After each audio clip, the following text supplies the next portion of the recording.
I wanted to be able to help people get to the point to where they could make choices for themselves that was good and right.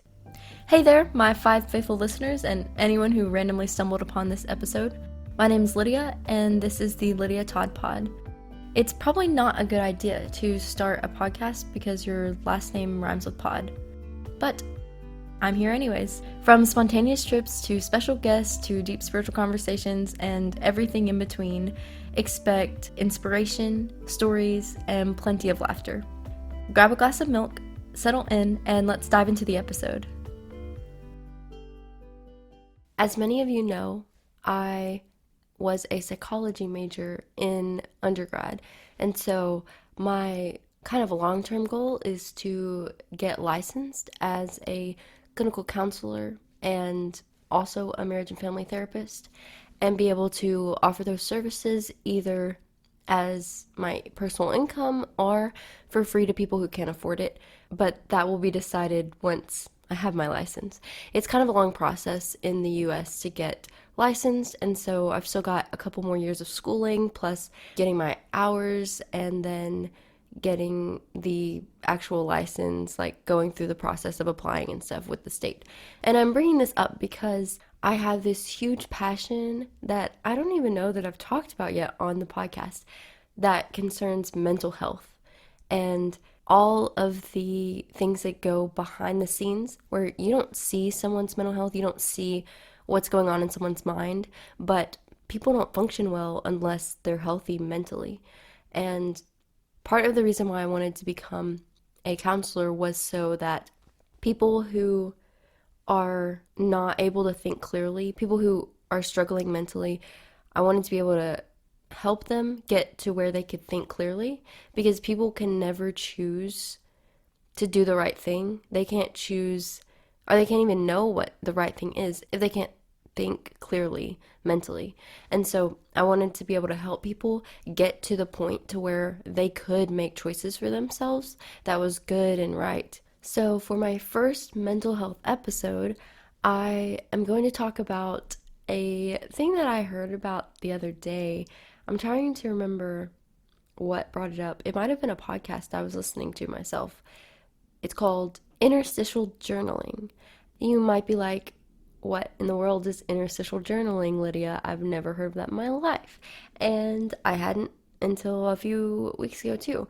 It's a practice that increases your productivity and your creativity by interstitching mindfulness throughout the day in between all of your tasks, particularly when you're transitioning from project to project is when you would be doing this kind of journaling. Some of you may already practice journaling, like every day you might write out bullet journaling. I've seen that that's a really big trendy thing right now on TikTok. Journaling in itself is a good way to think more clearly, because in your mind, most people can't lay out a bunch of words and text to look at once. So you think one thing and then you think the next thing, and it's hard to consider all of the previous things you've thought about at once unless you're looking at it on paper or on a whiteboard or something. And that's why a lot of people journal whenever they're trying to be really productive or do a lot of things or just be the most productive with this one big project that they have.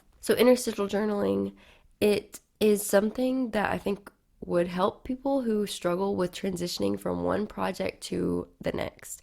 So if you're a person who in one day you're doing 5 completely different things, like you're going to the office and you're helping with some business project, and then at lunchtime you're going to be on a phone call talking about your next book launch, and then after that you're going back to the office, and then you come home and you've got to worry about kids and their schoolwork, and then you are doing a side hustle. Like if you've got a bunch of different times during the day where you're transitioning from one thing to the next, it can be hard to let go of the thing you were just on and give your full attention to the next thing that you're working on. We often just get lost in procrastination. Like we have these fears of the next task that's to come, so then we linger on the previous task until we finally have to do the next task. we can transition from one task to the next and not even give the next task our full attention because we're just still lingering on what was just done. Whether you were thinking about, wow, that went so well, or I did that so poorly, or I forgot to do this and this and this, and that'll have to be done later.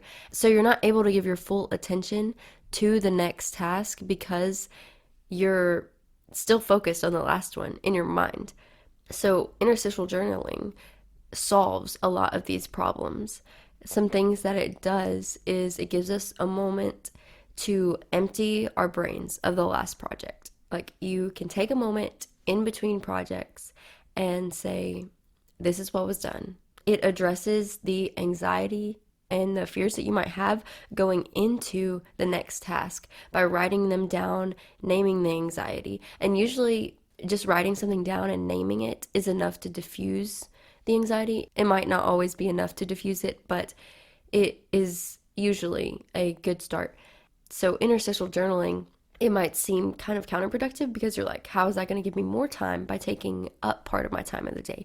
But just taking 5 minutes in between projects and fully leaving the previous project so you can give your full energy to the next project, then you won't be spending the next 2 hours half committing to whatever you're doing. You're going to be fully invested into your next project during the day, and that is going to help you just produce better quality whatever you're producing. Interstitial journaling also helps you formulate the optimal strategy for your next project. I'm about to go over what interstitial journaling looks like so that if you struggle with procrastination between tasks, if you struggle with transitioning from one task to another without giving it your full attention, if you struggle with just not being able to clear your mind and give your full attention to a task, then try this.